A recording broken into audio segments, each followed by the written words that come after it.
அனைவருக்கும் என் இனிய வணக்கங்கள். இன்று உங்களுடைய செவிக்கு விருந்தளிக்க நான் எடுத்துக்கொண்ட தலைப்பு காதல். காதல்னா என்னங்க? எல்லா மனுஷங்கக்கிட்டேயும் ஏற்படுகின்ற ஒரு உணர்வு. தனக்கான ஒரு வாழ்க்கை துணையை அவங்க தேர்ந்தெடுத்து மீதம் இருக்கின்ற ஒரு வாழ்க்கையை அவங்க கூட வாழணும்னு நினைக்கிறது தான் நான் இன்னி வரைக்கும் நினச்சிட்டு இருந்தேன். ஆனால் இந்த 1951வது பாடல் ஒரு யானையோட காதலை ரொம்ப அருமையாக கூறுதுங்க. அந்த பாடலையும் அந்த காதலையும் கேட்கலாமா?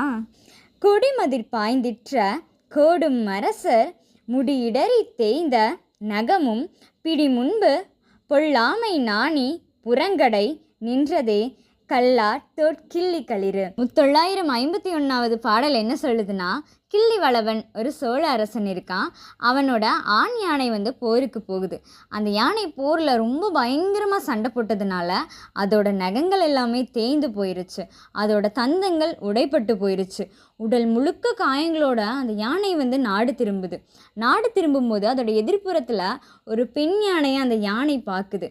அந்த யானை வெட்கப்பட்டு ஒரு மதிலுக்கு பின்னாடி ஒழிவதாக இந்த பாடல் மிகவும் அழகாக ஒரு யானையோட காதலை இந்த 1951வது பாடல் நமக்கு கூறுகிறது.